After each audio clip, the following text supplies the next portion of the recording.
Vasco da Gama, Álvares Cabral e Corte Real são nomes da história de Portugal que fazem parte da grandeza que o país atingiu através do mar. E desde há pouco mais de 20 anos são também nomes de navios da Marinha Portuguesa.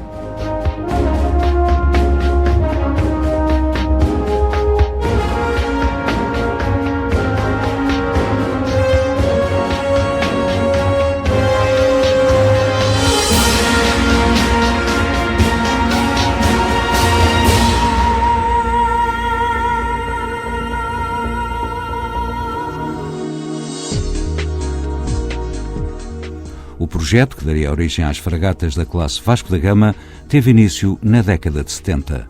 Construídas de raiz na Alemanha, a aquisição destes navios surgiu da necessidade de equipar e atualizar a Marinha com meios para fazer face a novos desafios, como explica o comandante naval, vice-almirante Monteiro Montenegro. Portugal participava nas Standing Maritime Forces tradicionais da NATO, à época a Standing Naval Force Atlântico, hoje a SNMG-1, e o nosso nível de participação com as fragatas João Belo deixava algo a desejar porque não conseguíamos estar a par com os nossos parceiros. Com a chegada destes navios, tornámos um parceiro interpares, ganhámos o respeito e a consideração das outras marinhas e passámos a contribuir para essas forças de uma forma que lhes acrescentou valor, que acrescentou poder a essas forças e, simultaneamente, afirmou Portugal no concerto da Aliança e afirmou, portanto, a Marinha entre os seus parceiros. Portugal, com estes navios, passou a poder comandar as forças da NATO, e exemplo disso é ao termos comandado forças no âmbito da Operação Active Endeavour de combate ao terrorismo, da Operação Allied Protector, Ocean Shield e Atalanta de combate à pirataria, e também no plano nacional as operações que estes navios, de uma forma absolutamente insubstituível, desempenharam na Operação da Guiné, em 1998, mais recentemente no aluvião na região autónoma da Madeira, que sem eles não conseguiríamos, portanto, ter a capacidade de resposta que tivemos e provaram, uma vez mais, a excelência dos navios e das suas guarnições. O contrato de construção dos navios foi assinado em 1986 e em 18 de janeiro de 1991 a fragata Vasco da Gama era entregue à Marinha Portuguesa. A classe de navios ficou completa com a entrega das fragatas Álvares Cabral e Corte Real no mesmo ano. Os primeiros comandantes dos navios recordam esses dias. Grande entusiasmo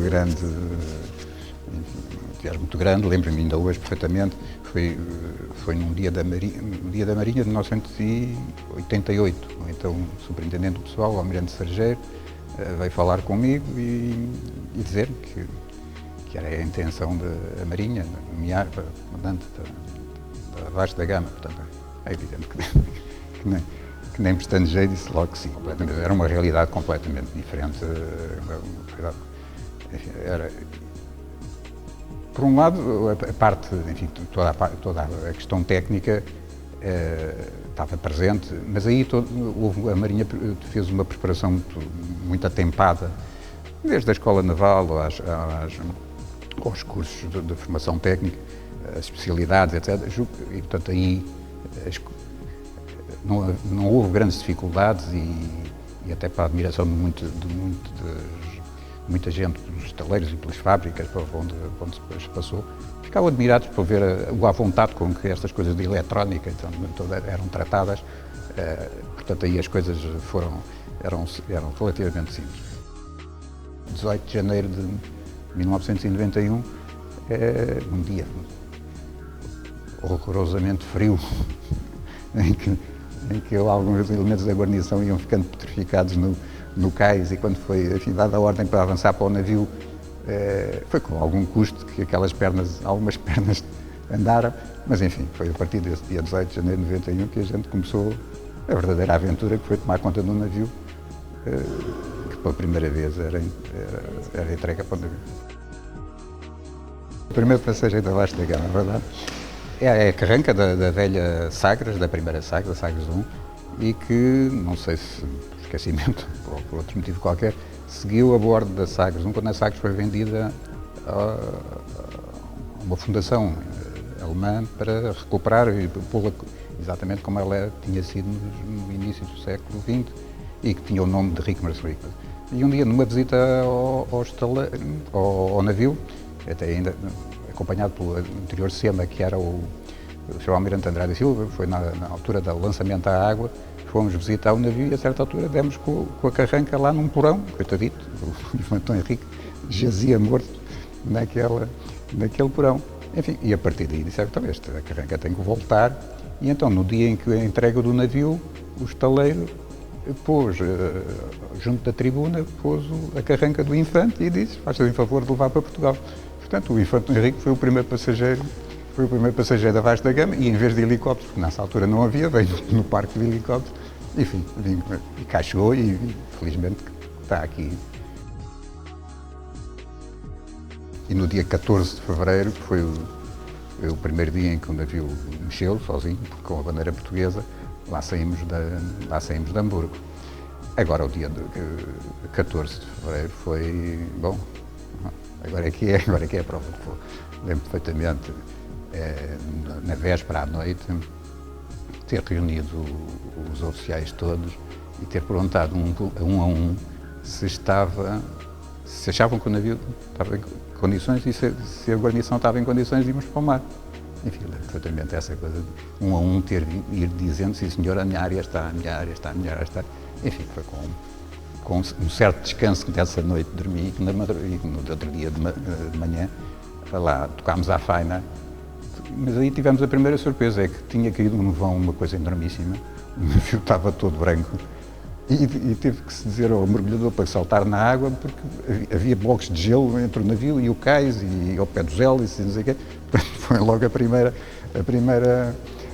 enfim, para uma marinha que estava habituada assim, aos climas mais temperados, foi assim um serviço extra que não estava previsto. Mas pronto, aquilo lá arrancou e começámos a descer o Elba. Isto, portanto, fevereiro, com algum espanto nosso, o canal no rio não tinha boias. Enfim, viemos a saber depois, pelo piloto, que no inverno tiravam as boias. De maneira, lá fizemos a descida do Elba sem boias, por ali fora, tal, com o navegador também com trabalho extra, mas enfim, lá fomos para dia. Primeiro recebi a notícia que ia ser indigitado para comandar Álvares Cabral, quando estava ainda em férias, porque tinha vindo de Macau, de uma comissão em Macau, e fiquei naturalmente muito orgulhoso. Mas, por outro lado, senti em cima de mim uma coisa que é a enorme responsabilidade que me ia atingir, não é? A Marinha, ao receber estes navios, isto foi depois o meu refletir sobre o assunto, a Marinha, ao fim destes anos todos, a Marinha conseguiu com estes navios criar uma outra imagem e tornou-se uma Marinha moderna. E naturalmente que isso, para mim, que na altura pensei o que é que vai ser de mim, fiquei muito orgulhoso mais uma vez e vi que eu tinha sido, no fim de contas, parte do começar uma Marinha nova. Isso para mim foi muito grato. De formação na Alemanha, era muito virada mais para a primeira navegação que o navio ia fazer e, portanto, era mais os aspectos de segurança e, portanto, enfim, muito limitada a isso. E era importante porque, no fim de contas, a gente precisava de saber viver a bordo e conhecer o melhor possível os sistemas de bordo. Só mais tarde, quando fomos ao BOST, na altura chamava-se BOST, Basic Operational Sea Training, é que eu considero que o navio ficou com um corpo próprio operacional. No BOST, efetivamente, nas revistas semanais que eles faziam, iam a todos os locais do navio e verificar como é que tinha sido a limpeza, como é que tinham sido todas essas atividades de limpeza do navio. E então formavam como se faz cá também, mas formavam o pessoal todo, por exemplo, numa coberta. Formavam o pessoal todo que dorme nessa coberta, responsável pela limpeza dessa coberta, e formavam todo debaixo do encanamento. Depois olhavam para o encanamento, pegavam num estilo de vassoura, percorriam o encanamento por cima. Há sempre aquela coisa de por cima deixa-se ficar. E então caía aquela porcaria toda e o pó em cima da cabeça do pessoal que estava cá em baixo. Eu considero, ao fim o pessoal muito motivado. Acho que foi uma experiência realmente interessantíssima, porque nós, quando estamos sujeitos a pressão, reagimos e reagimos bem. E isso foi talvez uma das coisas que foi sempre a panagem dos portugueses, não é? Muito bem recebidos. O navio entrou, atracou, muita gente no cais. No primeiro dia, naturalmente, foi a entrega logo, nas primeiras horas, a cerimónia de entrega do estandarte ao navio, pela doutora Cavaco Silva. A primeira missão que foi, embarquei o chefe de Estado-Maior, na altura o almirante Fuzeta da Ponte, fomos até ao Funchal. No Funchal, nessa noite, o Presidente da República embarcou e chegámos no dia seguinte de manhã, ele embarcou, portanto, e chegámos às Selvagens. Aí nas Selvagens ele desembarcou, nos botes de borracha, nos Gebros. Ele foi até às Selvagens, à Selvagem Grande, dignou-se, entre aspas, a tomar um banho naquelas águas. Enfim, mostrou realmente que aquilo era território português. E depois desse banho reparador, voltou para bordo. Seguimos até Porto Santo, onde largámos o Presidente da República. A entrega do navio à sua guarnição. Eu acho que foi um momento extraordinário. Correu muito bem. O BOST foi outra das ocasiões que eu nunca mais esquecerei, porque foi um treino intensivo e realmente encantador. A Sanaforland, por exemplo, foi outra dos grandes momentos do navio. Enfim, estes são 3 deles, mas foram momentos importantes que eu nunca mais esquecerei. Ser o primeiro comandante do navio é uma grande responsabilidade, porque as coisas têm que correr bem. Enfim, talvez com alguma presunção, julgo, com a ajuda da guarnição, naturalmente, as coisas com o Corte Real correram bem e, portanto, isso foi uma grande satisfação. Eu recordo da viagem para Portugal, para já, saímos de lá no fim de janeiro, com neve, com gelo, com muito frio, e viemos pelos Açores. Os Açores em fevereiro não são um petisco fácil. Tivemos a sorte, durante a semana que lá estivermos, ter só mar, enfim, mar, chão e aragens, dias bonitos, o que foi excelente, porque eu tinha algum receio, era a primeira vez que manobrava com o navio, em portos como Faial, como é a cidade da Horta, onde não há recupadores, era sempre um bocado complicado. Mas felizmente, como disse, na semana que lá estivemos, o vento praticamente não existiu, portanto foram dias muito bonitos, de excelentes condições meteorológicas. Nós tivemos a oportunidade de receber o estandarte nacional numa cerimónia que se desenrolou exatamente na Ilha Terceira. O objetivo era, uma vez que os Corte Reais, a família Corte Real, enfim, viveram na Terceira, eram os capitães donatários de metade da Ilha Terceira e da Ilha de São Jorge, foi de certo modo, portanto, de prestigiar, de honrar os Açores com a presença da Corte Real lá. Quando cheguei a Lisboa, várias pessoas, enfim, com responsabilidade, diziam: que pena, vocês, em vez de estarem na Sanaforland a fazer aqueles exercícios e aquelas visitas aos portos, estarem ali no Adriático. E eu tive que dizer a alguns, de uma forma naturalmente, enfim, com algum cuidado, que uma missão real é muito mais importante do que a gente treina para fazer missões reais. E, portanto, aquilo é uma missão real, com os seus aspectos negativos, naturalmente, menos simpáticos, mas nós não andamos cá para fazer coisas simpáticas, andamos cá para cumprir as missões que nos são atribuídas. Pois a motivação foi sempre grande, porque este projeto foi sempre entendido como um projeto muito importante para a Marinha, e foi efetivamente, e correu bem, foi um projeto. O programa das fragatas Vasta Gama correu bastante bem. De uma vez só, houve a introdução de uma série de novidades. Mais de 20 anos passaram, mas os atuais comandantes ainda recordam o impacto que lhes causou a chegada dos navios que hoje comandam. Da Escola Naval, na Rasca Mirante, e estava na altura já embarcado na Proveta Honório Barreto. E lembro perfeitamente da conversa do dia a dia, que era a chegada da fragata Vasta Gama. Há 20 anos atrás, eu estava embarcado como chefe de serviço numa das consideradas fragatas velhas na altura. E foi um acontecimento enorme, portanto, foi uma tecnologia que veio trazer muito à Marinha em termos de inovação e, portanto, foi um acontecimento muito relevante para toda a gente. É, sobretudo, uma perspectiva, em primeiro lugar, de grande responsabilidade, porque são navios que, contrariamente àquilo que algumas pessoas pensam em termos da sua idade, portanto, de terem feito os 20 anos, que se continuam a manter muito atuais. Em 91 eu fiz o meu estágio de aspirante. Na altura, em janeiro, quando vim para os navios, ainda fui para uma fragata das ditas francesas na altura, a Sacadura Cabral, mas logo em setembro, quando depois fomos prometidos a Guardas Marinhas, vim para Palvas Cabral. Portanto, fiz parte da primeira guarnição destes navios, portanto, assisti à chegada e desde logo, como guarda-marinha, vim para estes navios servir na altura como oficial de guarda-ponte. Na sua essência, o navio é o mesmo.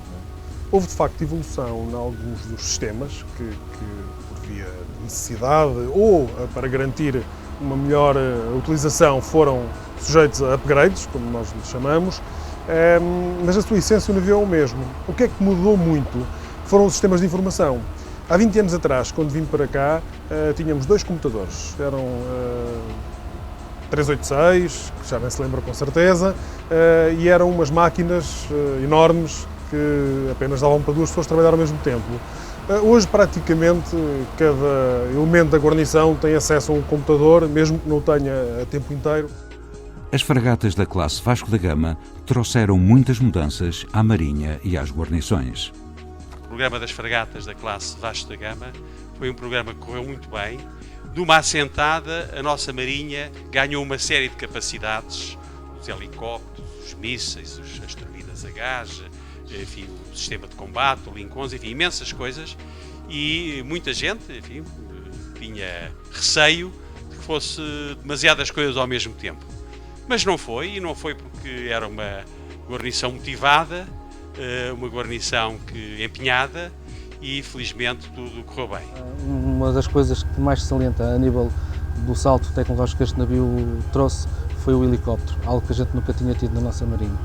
As condições de atividade também são melhores, sem dúvida alguma. Os conhecimentos que trouxeram foram conhecimentos muito positivos e, na realidade, hoje podemos dizer que há uma padronização na esquadra em diversas áreas, logicamente relativas a cada tipo de navio, mas que, se não fossem estes navios,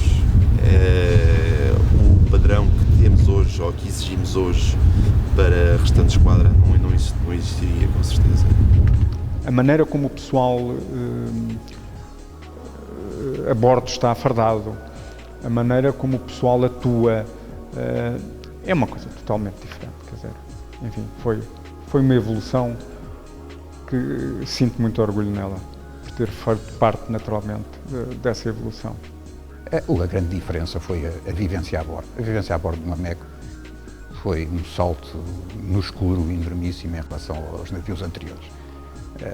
Havia logo uma característica, era um navio que, em vez de uma fragata, João Belo tinha 200 e tal homens, nós ali tínhamos 160.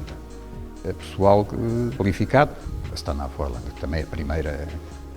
Nós fizemos, quando o navio fez um ano, já estávamos há 15 dias incorporados na Stana Forland. Portanto, já fizemos um ano, estávamos em Porto Rico. E lembro-me perfeitamente alguns tínhamos atravessado o Atlântico já com os outros navios e aquilo não corria mal e a gente já acompanhava aquilo tudo muito bem. E houve um ou dois que diziam, você está a brincar, você não é comandante há um ano disto. Então foi no dia 18, não pode ser, esta guarnição tem muito mais tempo que um ano, não pode ser, então, e já fazem isso tudo, e não se engasgava, e aos exercícios todos, e tínhamos uma coisa que já lhes causava uma inveja enorme, que era o sistema de comunicações, que era português, ainda por cima, e que funcionava de uma maneira extraordinária, e que quando havia aqueles saltos de frequências que era preciso, éramos sempre os primeiros a aparecer, nunca havia falhas. Bom, deu como resultado que o comandante Assenaar Forlet, que era obviamente um comodoro holandês, chegamos em Porto Rico, voltou-se para mim, agora desculpe o plantão, o seu navio vai passar a ficar como guarda às comunicações com terra, porque é o único em quem tenho confiança.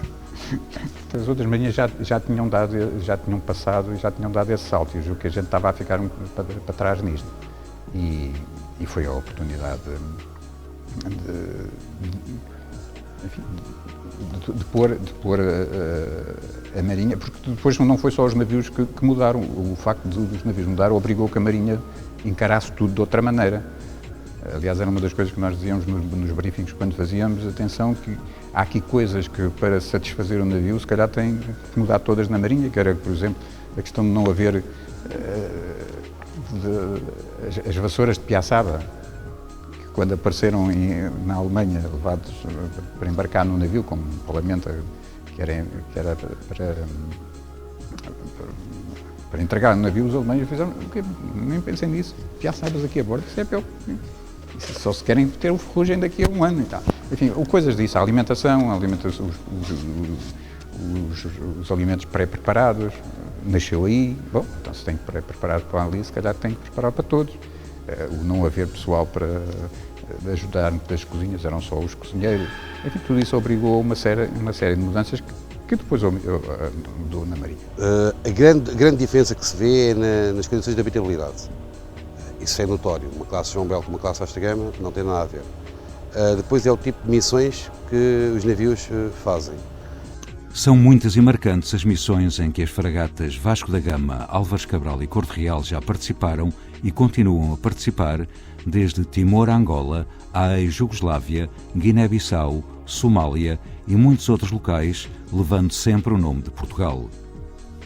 Ao longo de mais de 2 décadas, os navios continuam em permanente atualização dos seus equipamentos para acompanhar a evolução.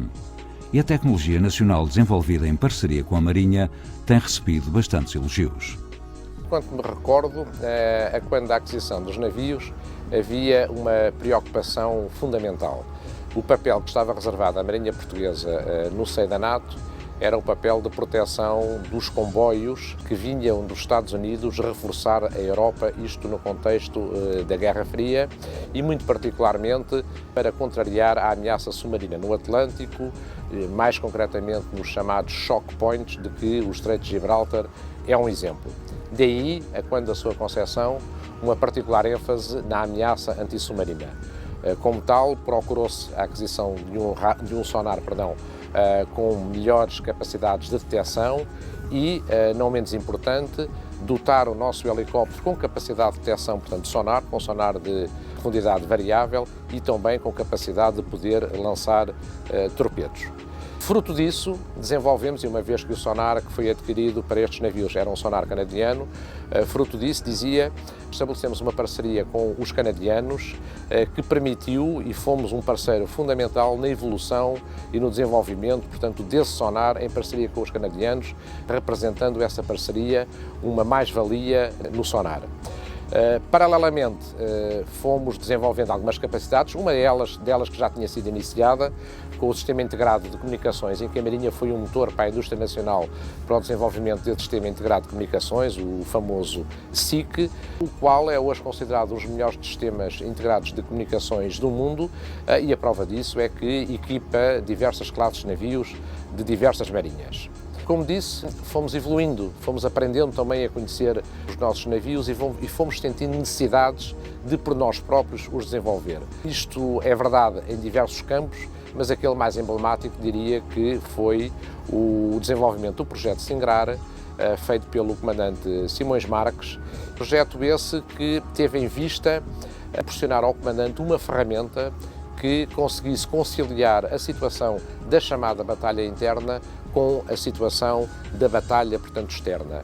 É um sistema que apresenta ao comandante uma proposta de decisão que concilia o estado material dos sistemas e equipamentos do navio num dado momento com aquilo que é a ameaça prevalecente nesse mesmo momento. É um sistema do qual a Marinha se orgulha, que tem sido muito apreciado no Operational Sea Training e que várias marinhas têm manifestado, portanto, interesse nele.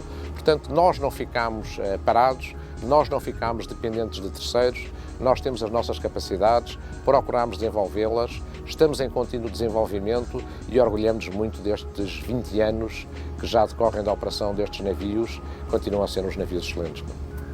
Apesar de todas as alterações tecnológicas introduzidas, as pessoas continuam a ser parte fundamental na alma de qualquer navio. A melhor lição que eu trouxe deste comando é que nós temos um pessoal na Marinha extraordinário e quando é preciso fazem tudo.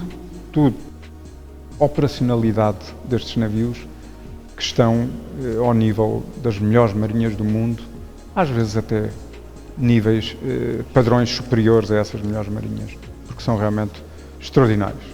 E também os navios marcam quem por lá passa.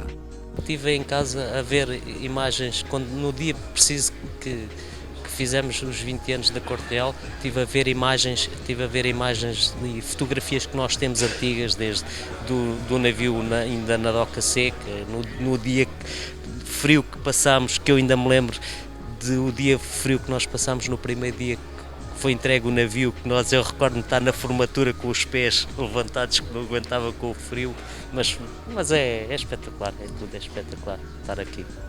Acabadinho de formar-me como controlador de helicópteros, sento na consola, sozinho, a primeira vez que me sentei sozinho, e não é que o helicóptero vai mesmo para a emergência real. No final traz sempre a satisfação de ter cumprido a missão, não é? Devido ao profissionalismo dos camaradas, consegue-se levar a missão sem que haja percalços, e é sempre uma satisfação que a gente chega ao fim e consegue saber que cumprimos a missão como deve ser, que honramos o país, honramos a Marinha. Já embarquei nas 3 fragatas da classe Vasta Gama. Desde 97 que a minha vida na Marinha é estas fragatas. Apesar de haver, neste momento, já há muitas pessoas que embarcaram nas 3 fragatas da classe Vasta Gama, apesar de, principalmente, da classe de operações radaristas. Acabei o curso numa sexta, embarquei na segunda-feira, foi um choque tremendo. Habituado às corvetas, cheguei aqui, parecia que era a Star Wars. Mais difícil ao início, mas depois de nos ambientarmos e habitarmos aos sistemas, aos sensores, o serviço e o trabalho é muito mais simples. Não pela missão em si, que é completamente diferente, mas o cariz que ela nos dá, que é uma missão humanitária, principalmente a Atalanta, não a Ocean Shield, que essa sim é combate à pirataria. A Operação Atalanta, que baseia-se na missão, no World Food Program, ou seja, patrulhas e escoltas de navios do Programa Mundial contra a Fome. Esse sim, marca mais. O tempo passa no instante, ainda há relativamente pouco tempo estivemos aqui para pôr uma placa dos 10 anos e 10 anos antes estávamos por aqui quando o navio foi armado e quando todos iniciámos a nossa primeira comissão a bordo. Em pouco mais de 20 anos, as fragatas Vasco da Gama, Álvares Cabral e Corte Real têm em conjunto, e até agora, mais de 1.200.000 milhas náuticas percorridas e mais de 100.000 horas navegadas, e ainda têm muito mais para dar a Portugal e à sua história naval.